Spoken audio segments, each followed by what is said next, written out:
আসসালামু আলাইকুম দর্শক, আমন্ত্রণ জানাচ্ছি চ্যানেল আই সংবাদে। পুরো সংবাদ জুড়ে আপনাদের সাথে আছি আমি মৃত্তিকা মোস্তফা। বিস্তারিত সংবাদের শুরুতেই জানিয়ে দিচ্ছি ফ্রেশ আটা ময়দা সুজির সংবাদ শিরোনামগুলো। ফেসবুকে আপত্তিকর পোস্ট নিয়ে হাটহাজারীতে দুই পক্ষের সংঘর্ষে আহত অর্ধ শতাধিক। শনিবার রাত 10টা থেকে আজ বিকেল 3টা পর্যন্ত 144 ধারা জারি। টাঙ্গাইলের বাসাইলে শহীদ মিনারে একই সময়ে মুক্তিযোদ্ধা ও ছাত্র সমাজের সমাবেশ আহ্বান। ভোর 6টা থেকে সন্ধ্যা 6:30 পর্যন্ত 144 ধারা জারি। আদালতে হাজিরা শেষে ফের কারাগারে নেওয়ার পথে ছাগলকাণ্ডের সেই মতিউরকে রেস্তোরাঁয় গোপন বৈঠকের সুযোগ। 11 পুলিশ সদস্য বরখাস্ত। রাজবাড়ীতে পুলিশের ওপর হামলা, গাড়ি ভাঙচুর মামলায় ৩৫০০-এর বেশি আসামি। নুরাল পাগলার মরদেহ পোড়ানোর ঘটনায় থমথমে গোয়ালন্দ। নির্বাচন বানচালে মাজার খানকায় হামলা সহ বিশৃঙ্খলা তৈরি করা হচ্ছে বলে বিএনপির অভিযোগ। আন্তর্জাতিক চক্রান্তে এইসব হচ্ছে মন্তব্য। এবং সবুজে সাজায় বাংলাদেশ স্লোগানে মাদারীপুরে প্রকৃতি ও জীবন ক্লাবের বৃক্ষরোপণ, পরিবেশ প্রতিবেশের টেকসই উন্নয়নে সহায়ক হওয়ার আশা।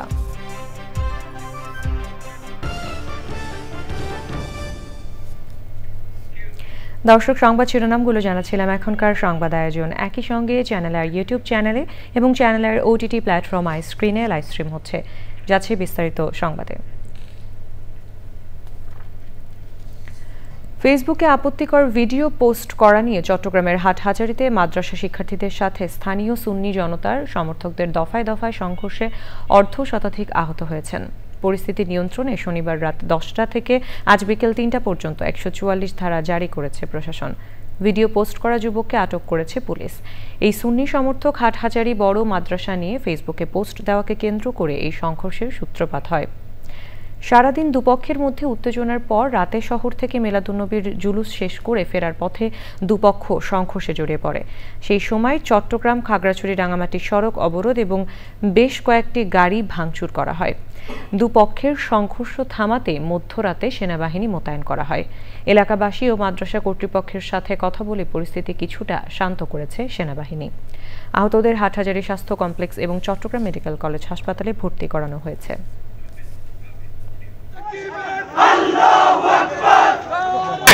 আমাদের বোর্ডে খোঁজা সব কিছু পুরো হবে। এখন ভাই আমরা আমাদের মাদ্রাসার ছাত্র পরিচয় দিব। অর্থাৎ নতুন সহজের ওস্তাদরা আসছেন, এখন আমরা যদি চলে গেলে কোথায় যদি গণপালাগের আটক থাকে। টাঙ্গাইলের বাসাইলে বিকেলে একই স্থানে মুক্তিযোদ্ধা সমাবেশ ও ছাত্র সমাজের সমাবেশ আহ্বান করা 144 ধারা জারি করেছে উপজেলা প্রশাসন। শনিবার রাত 9টার দিকে আদেশ জারি করা হয়। বাসাইল উপজেলায় সকাল 6টা থেকে সন্ধ্যা 6টা পর্যন্ত 144 ধারা বলবৎ থাকবে। বিকেল 3টায় উপজেলা কেন্দ্রীয় শহীদ মিনারে মুক্তিযোদ্ধা সমাবেশে বঙ্গবীর কাদের সিদ্দিকী বীর উত্তমকে প্রধান অতিথি করা হয়েছিল। এই সমাবেশের জন্য 1 সেপ্টেম্বর ইউএনও বরাবর মুক্তিযুদ্ধকালীন কাদেরিয়া বাহিনীর কমান্ডার কাজী আশরাফ ওরফে হুমায়ুন বাঙ্গাল লিখিতভাবে অনুমতি চেয়ে আবেদন করেন। অপরদিকে ছাত্র সমাজের ব্যানারে একই স্থানে একই সময় সমাবেশের অনুমতি চেয়ে 5 সেপ্টেম্বর লিখিত আবেদন করেন ছাত্র নেতৃবৃন্দের পক্ষে রনি মিয়া। একই তারিখে এবং একই সময়ে দুই পক্ষ সমাবেশ করলে আইনশৃঙ্খলা পরিস্থিতির অবনতি হওয়ার আশঙ্কায় 144 ধারা জারি করা হয়েছে বলে ইউএনও সই করা আদেশে জানানো হয়।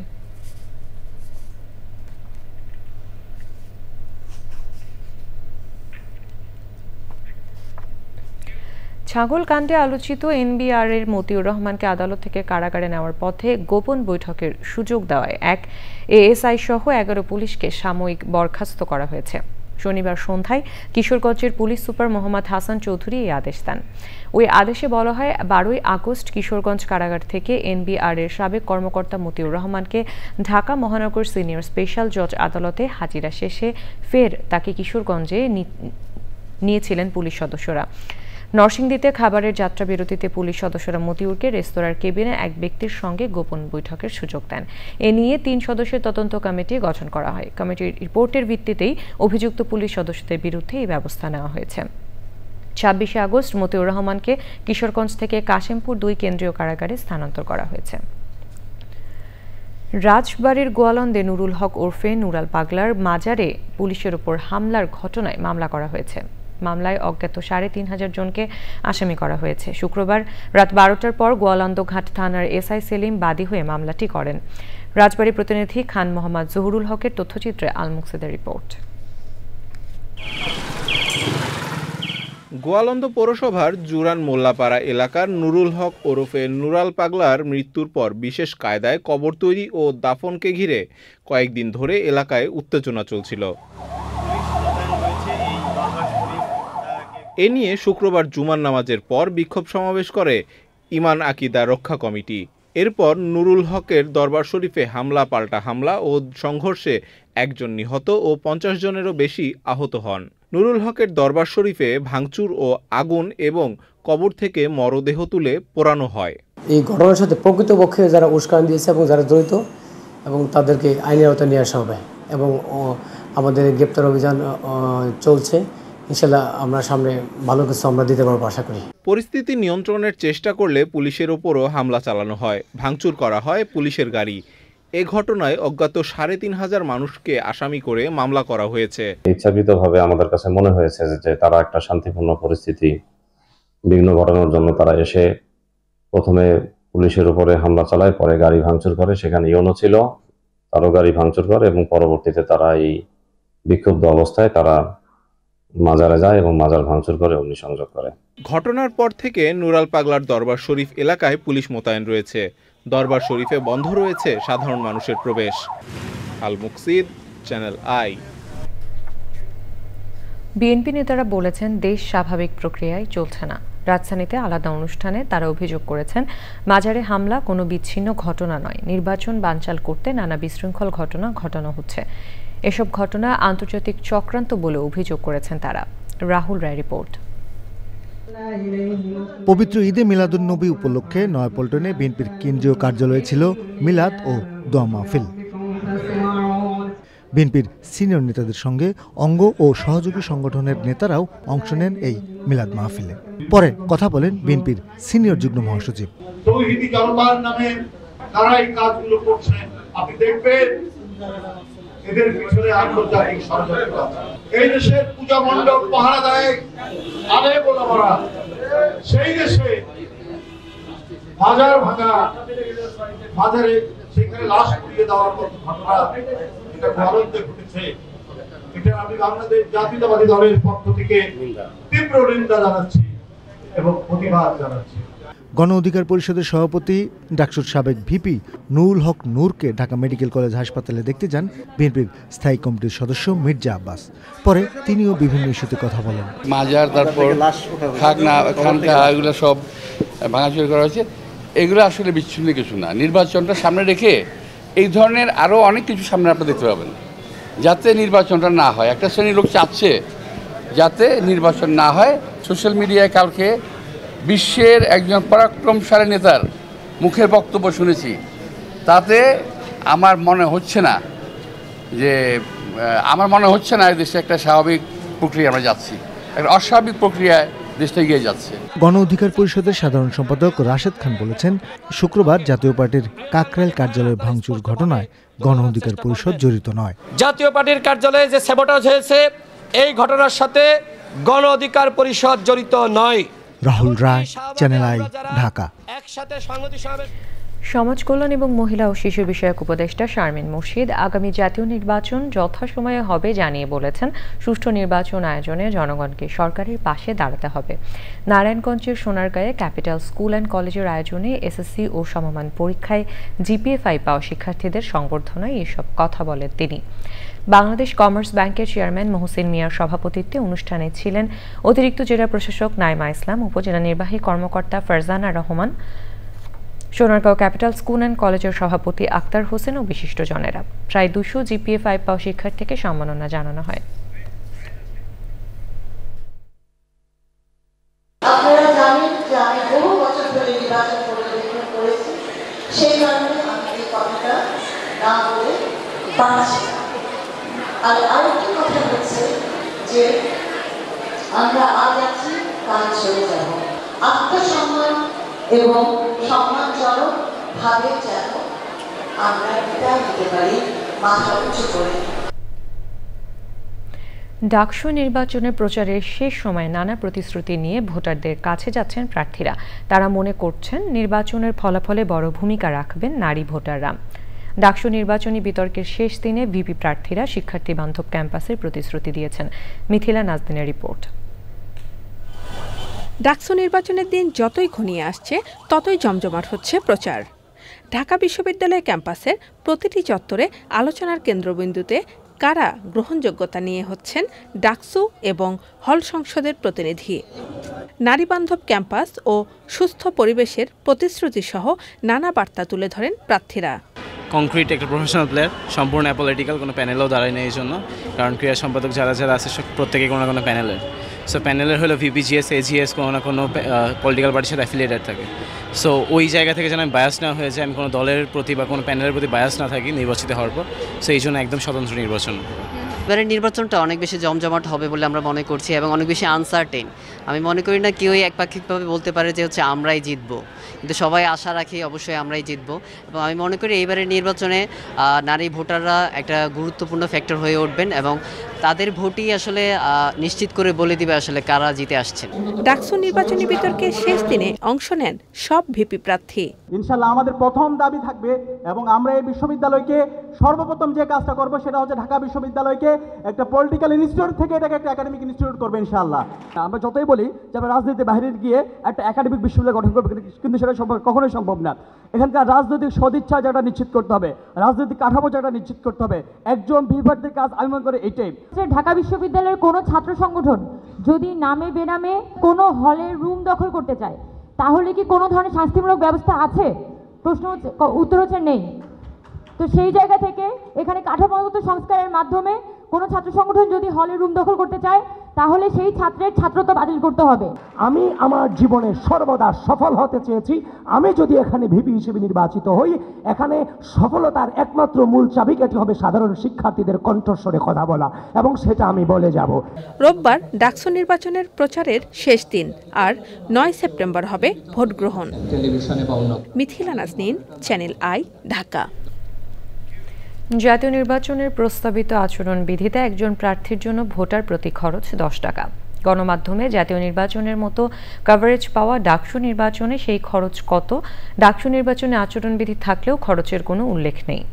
তাহলে একজন প্রার্থী কত টাকা খরচ করতে পারবেন? দেখা যাচ্ছে প্রার্থীদের কেউ খরচ করতে পারছেন মাত্র কয়েক হাজার, আবার কেউ লক্ষ লক্ষ টাকা।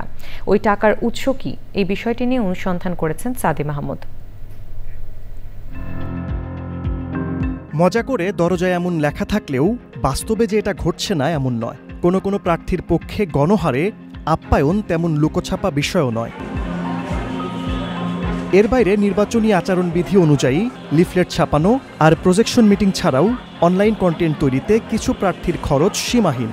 কেউ কেউ সীমিত বাজেটে কয়েক হাজার টাকার মধ্যেই খরচ সামলালেও কারো কারো জন্য সেটা অনেক। খরচের এই টাকা আসছে কার কাছ থেকে?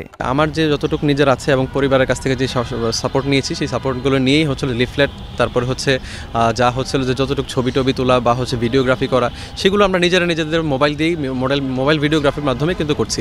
অন্যান্য যারা প্রার্থী রয়েছে তারা কিন্তু শুনলাম যে প্রত্যেক হল ব্যাপে যে 50 লক্ষ টাকা করে বরাদ্দ দিচ্ছে। একজন ঢাকা বিশ্ববিদ্যালয়ের শিক্ষার্থী কখনোই কোনো টাকার বিনিময়ে বা কোনো ধরনের কাচ্চি খাওয়ার বিনিময়ে তাদের মাথা বেঁচে দিবে না। আমাদের ফ্যামিলিরও কিন্তু আমাদের প্রতি একটা আসলে রেসপন্সিবিলিটি আছে, কিংবা তারাও একটু এগিয়ে আসছে, সেগুলো দিয়ে আসলে টুকটাক আমরা এগিয়ে নিয়ে যাচ্ছি। আর আমাদের যে খুব বেশি খরচ হচ্ছে ওই রকমও না। বেশি খরচের অভিযোগ বড় ছাত্র সংগঠনের প্যানেলে নির্বাচন করা প্রার্থীদের বিরুদ্ধে। ভোটারদের উপহারের পাশাপাশি আপ্যায়ন আয়োজনেও টাকা ঢালছেন তারা। ওই প্রার্থীরা অবশ্য অভিযোগ মানতে নারাজ। আমরা রেগুলার কন্ট্রিবিউট করি, আমাদের যারা শুভাকাঙ্ক্ষী আছে, আমাদের যারা সাবেকরা আছে, তারা আমাদের এখানে কন্ট্রিবিউট করে। এর পাশাপাশি আপনারা জানেন শিবিরের অনেকগুলো রিসোর্স আছে। রিসোর্স বলতে হচ্ছে আমাদের পাবলিকেশন প্রায় 300-এর উপর আমাদের পাবলিকেশন আইটেম আছে, ওখান থেকে আমাদের আয় হয়। তো এইভাবে আমরা চলি। শিক্ষার্থীদের কাছে পৌঁছানো ব্যয় সাপেক্ষ না, পরিশ্রমের ব্যাপার। কারণ আপনি শিক্ষার্থীদের কাছে যাচ্ছেন, আপনি কিছু নিয়ে যাচ্ছেন না, শুধুমাত্র লিফলেটের ব্যাপার আছে। সেটা আমাদের সংগঠন থেকে আমাদেরকে লিফলেট দিয়েছে, 40,000 ভোটারের জন্য 40,000 লিফলেট দিয়েছে, সেই লিফলেটগুলো আমরা বিতরণ করছি। এখন প্রশ্ন উঠছে, এই ব্যয় আসলে কতটা স্বচ্ছ, আর সেটা ভোটের প্রতিযোগিতায় কতটা সমতা রাখতে পারছে? এইটাকে নিয়ন্ত্রণ করার যে মেকানিজম সেটা বিশ্ববিদ্যালয় কর্তৃপক্ষের কাছে নেই। এখানে যদি বাইরে থেকে টাকা আসে, সেগুলো যদি নির্বাচনী প্রচারণায় খরচ করে এবং সেই নির্বাচনী প্রচারণা যদি আমাদের আচরণবিধির ভেতরে থাকে, তাহলেও আমাদের এখানে আসলে হস্তক্ষেপ করার জায়গাটা খুব সীমিত। তবে আমার বিশ্বাস যে আমার ছাত্রছাত্রীরা, এই বিশ্ববিদ্যালয়ের ছাত্রছাত্রীরা তাদের বিবেক কিংবা তাদের পছন্দ টাকার বিনিময়ে বিক্রি করবে না। সেখানে আমি যদি কোনো প্রার্থী কারোর জন্য কোনো উপঢৌকন না নেয়, সেটা যদি আমাদের নজরে আসে, তাহলে সেটা পরিষ্কারভাবে আচরণবিধির লঙ্ঘন, সেটা আমরা ইন্টারভেন করছি। আগামী 9 সেপ্টেম্বর হবে ডাকসু নির্বাচনে ভোট গ্রহণ। ভোটারদের মন জয় করতে হলে হলে যাচ্ছেন প্রার্থীরা, পাশাপাশি শিক্ষার্থীদের চায়ের আড্ডাতেও যোগ দিচ্ছেন তারা। তবে শিক্ষার্থীরা বলছেন, প্রার্থী যে দলই করুন বা যত টাকাই খরচ করুন না কেন, ভোট হবে যোগ্যতা আর শিক্ষার্থী বান্ধব প্রস্তাবনার উপর ভিত্তি করেই। সাদি মাহমুদ, চ্যানেল আই, ঢাকা বিশ্ববিদ্যালয়। 4 দফা দাবিতে আজ থেকে অনির্দিষ্টকালের গণছুটির ঘোষণা দিয়েছেন সারা দেশের পল্লী বিদ্যুৎ সমিতির কর্মকর্তা কর্মচারীরা। ঢাকা রিপোর্টার্স ইউনিটিতে সংবাদ সম্মেলনে এই কর্মসূচি ঘোষণা করেন তারা। পল্লী বিদ্যুতের সংস্কার, চাকরি বৈষম্য দূরীকরণ ও হয়রানিমূলক পদক্ষেপ বন্ধসহ নানা অভিযোগ তাদের। পল্লী বিদ্যুৎ অ্যাসোসিয়েশনের সহদপ্তর সম্পাদক অঞ্জু রানী মালাকার বলেন, একাধিকবার কমিটি গঠন সহ সংকট সমাধানে সরকারের পক্ষ থেকে নানামুখী আশ্বাস দেওয়া হলেও কিছুই বাস্তবায়ন করেনি বিদ্যুৎ মন্ত্রণালয়। আন্দোলন করায় কর্মকর্তা কর্মচারীদের চাকরিচ্যুতি সহ বিভিন্নভাবে হয়রানি করা হয়েছে বলে তিনি অভিযোগ করেন। সবুজের সাথে বাংলাদেশ এই স্লোগানে সমৃদ্ধ প্রকৃতি করতে মাদারীপুরে বৃক্ষরোপণ করেছে প্রকৃতি ও জীবন ক্লাব। মোবাইল নেটওয়ার্ক অপারেটর বাংলালিংকের সহযোগিতায় সবুজ প্রকৃতি গড়ার কর্মসূচিতে যুক্ত হয়েছেন তরুণ প্রজন্ম সহ সর্বস্তরের মানুষ। এমন উদ্যোগ পরিবেশ প্রতিবেশের টেকসই উন্নয়নে সহায়ক হবে বলছেন পরিবেশবাদীরা। রাহাত হোসেনের তথ্য ও ভিডিও চিত্র নিয়ে আফরোজা হাসির রিপোর্ট। নদীমাতৃক বাংলাদেশের দক্ষিণের দ্বার হিসেবে পরিচিত মাদারীপুর, পদ্মা, আড়িয়ালখাঁ ও কুমার নদী বিধৌত এই জেলার পরিবেশ প্রতিবেশের পুনরুদ্ধারে বাংলালিংকের সহযোগিতায় প্রকৃতি ও জীবন ক্লাবের বৃক্ষ বিতরণ ও রোপণ। সবুজে সাজাই বাংলাদেশ এই প্রতিপাদ্যে মাদারীপুর জেলায় বৃক্ষরোপণ কর্মসূচি পালন করেছে প্রকৃতি জীবন ক্লাব। এই যে আমরা ঝড় ঝঞ্ঝার যে একটা বড় সমস্যায় পড়ি, সেটা হলো বজ্রপাত। এই বজ্রপাতকে যদি কমাতে চাই, তাহলে কিন্তু আমাদের বড় বৃক্ষ লাগাতে হবে, যেমন তাল গাছ, বৌদ্ধ নারকেল গাছ। এই বৃক্ষ যখন বড় হয়ে যাবে, অনেক বড়, সেই বৃক্ষ কিন্তু এই বজ্রপাতকে টেনে নেয় এবং আর্থিংয়ের কাজ করে এই বড় গাছগুলো। আসুন বাংলাদেশটাকে আমরা সবুজে ছেয়ে ফেলি বৃক্ষরোপণের মাধ্যমে। সবুজায়নের এই উৎসবে শিক্ষার্থী ও শ্রমজীবীদের উচ্ছ্বাসী অংশগ্রহণ।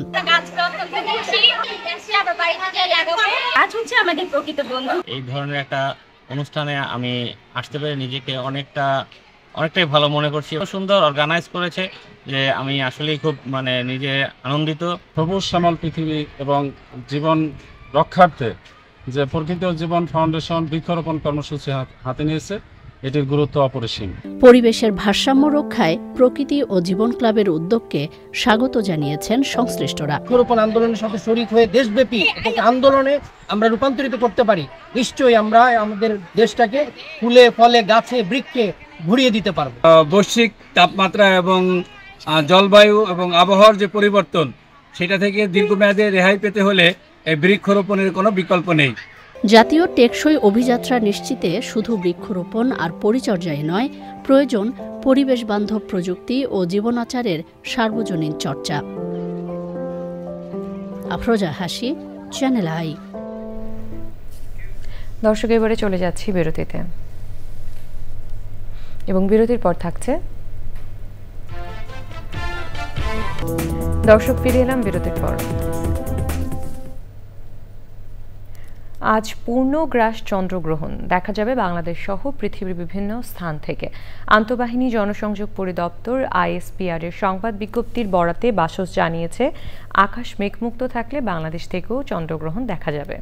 বাংলাদেশ সময় আজ রাত 9টা 28 চন্দ্রগ্রহণ শুরু হয়ে সোমবার ভোর পর্যন্ত চলবে। পূর্ণগ্রাস চন্দ্রগ্রহণটি 7 ঘন্টা 27 মিনিট স্থায়ী হবে।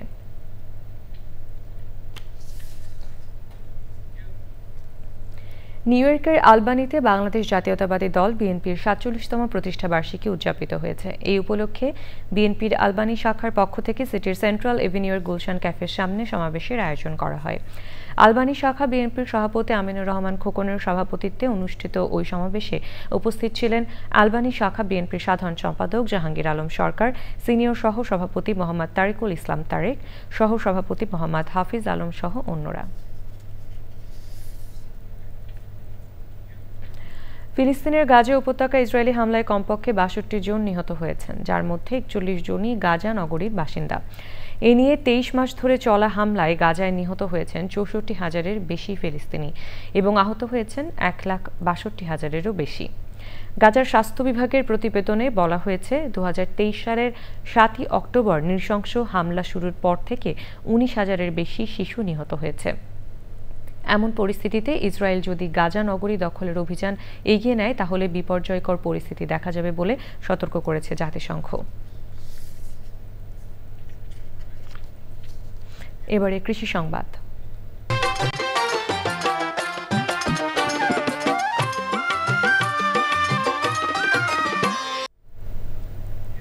গাইবান্ধায় অনুকূল আবহাওয়া এবছর পটলের আবাদ ভালো হয়েছে। খেতে পটল উঠানো ও পরিচর্যার কাজ করছেন চাষিরা।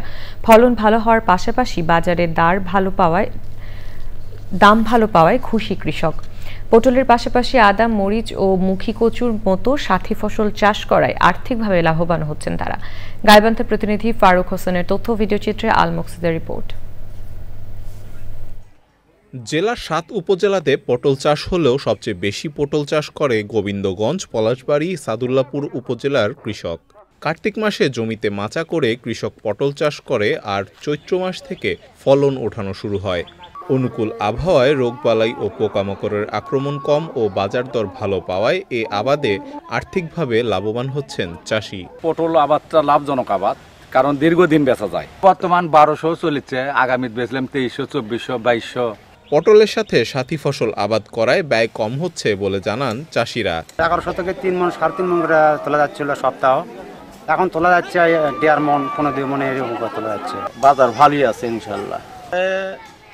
৭-৮ মণ করে ওঠে, এরকম ৭-৮-৯ মণে ওঠে প্রতি সপ্তাহে। বাজারে পটলের চাহিদা বাড়ায় কয়েক সপ্তাহ পূর্বে বাজারের প্রতি মণ পটল ২,০০০ থেকে ২,২০০ টাকায় বিক্রি হয়েছে বলে জানান পাইকার ও ব্যবসায়ীরা। নতুন জোয়ার আছে, এই কারণে দাম কমে আছে, এখন বর্তমানে ১২০০-১৩০০ টাকা মণ। গাছ থেকে ৪ থেকে ৫ দিন আগে বাজার ছিল ২,০০০-এর উপরে, ২২০০-২৩০০ টাকা মণ ছিল। তাতে এবারকার পটলের কৃষকেরা লাভবান। পটল চাষিদের প্রয়োজনীয় পরামর্শ ও সহযোগিতা দিচ্ছে স্থানীয় কৃষি বিভাগ। কৃষকদের বৈজ্ঞানিক পদ্ধতিতে কিভাবে পটল চাষ করলে কম খরচে বেশি লাভ করা যায় সেই সম্পর্কে পরামর্শ দিচ্ছে। কৃষকরা সেই পরামর্শ শুনে পটল চাষ করছে। উন্নত জাত সম্প্রসারণ, সার ও বীজ সহায়তার পাশাপাশি ন্যায্য মূল্য পাওয়ায় আগামীতে জেলায় পটল চাষ আরও বৃদ্ধি পাবে বলছেন চাষি সহ সংশ্লিষ্টরা। আল মুকসিদ, চ্যানেল আই।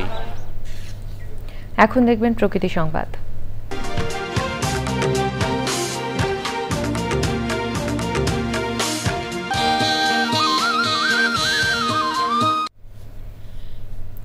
বৃক্ষরোপণে নতুন করে সাজিয়ে তোলা হয়েছে নড়াইল জেলা পরিষদ। জেলা প্রশাসন ও জেলা পরিষদের যৌথ উদ্যোগে জেলার বিভিন্ন স্থানে রোপণ করা হয়েছে ৩,০০০-এর বেশি ফলদ, বনজ ও ঔষধি গাছের চারা।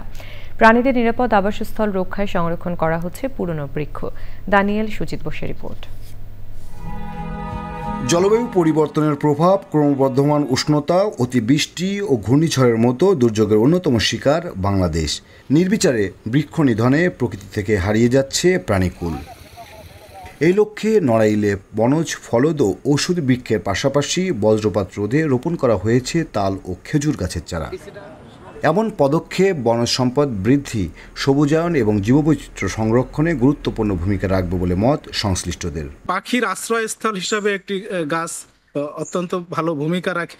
সেক্ষেত্রে আমাদের প্রাণী সম্পদ এবং জীববৈচিত্র্য রক্ষার জন্য গাছ একটি অবশ্যই ভালো উদ্যোগ। সুতরাং যদি আমরা সবুজায়ন করে দিই, পরিবেশের ভারসাম্য রক্ষা করি, বাই ডিফল্ট পাখি এসে এখানে বাসা বাঁধবে পাখির অভয়ারণ্য ভূমি হবে।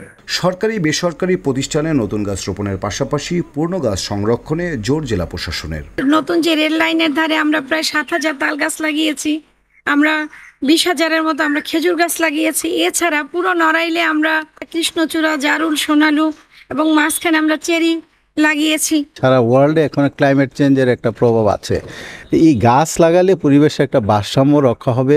আশা করি ভবিষ্যতে এই গাছগুলি যখন বড় হবে ডিভিশনবাসী উপকৃত হবে। ভবিষ্যৎ প্রজন্মের বাসযোগ্য ধারিত বিনির্মাণে এই ধরনের সবুজায়ন কর্মসূচি সহায়ক ভূমিকা রাখবে বলছেন পরিবেশবাদীরা।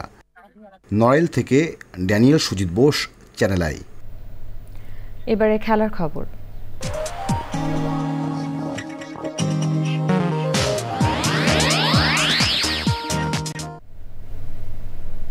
দর্শক, সবশেষে ফ্রেশ আটা ময়দা সুজি সংবাদ শিরোনামগুলো জানিয়ে দিচ্ছি আরও একবার।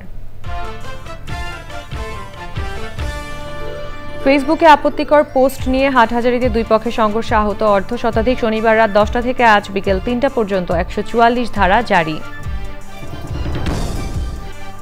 টাঙ্গাইলের বাসাইলে শহীদ মিনারে একই সময়ে মুক্তিযোদ্ধা ও ছাত্র সমাজের সমাবেশ আহ্বান। ভোর 6টা থেকে সন্ধ্যা 6:30 পর্যন্ত 144 ধারা জারি। আদালতে হাজিরা শেষে ফের কারাগারে নেওয়ার পথে ছাগলকাণ্ডের সেই মতিউরকে রেস্তোরাঁয় গোপন বৈঠকের সুযোগ। 11 পুলিশ সদস্য বরখাস্ত। রাজবাড়ীতে পুলিশের ওপর হামলা, গাড়ি ভাঙচুর মামলায় 3,500-এর বেশি আসামি। নুরাল পাগলার মরদেহ পোড়ানোর ঘটনায় থমথমে গোয়ালন্দ। নির্বাচন বানচালে মাজার খানকায় হামলাসহ বিশৃঙ্খলা তৈরি করা হচ্ছে বলে বিএনপির অভিযোগ। আন্তর্জাতিক চক্রান্তে এইসব হচ্ছে মন্তব্য। এবং সবুজে সাজায় বাংলাদেশ স্লোগানে মাদারীপুরে প্রকৃতি ও জীবন ক্লাবের বৃক্ষরোপণ। পরিবেশ প্রতিবেশের টেকসই উন্নয়নের সহায়ক হওয়ার আশা।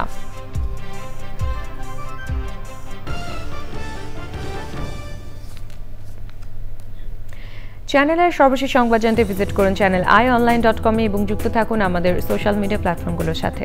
এই ছিল এখনকার সংবাদ। সবাইকে সাথে থাকার জন্য ধন্যবাদ।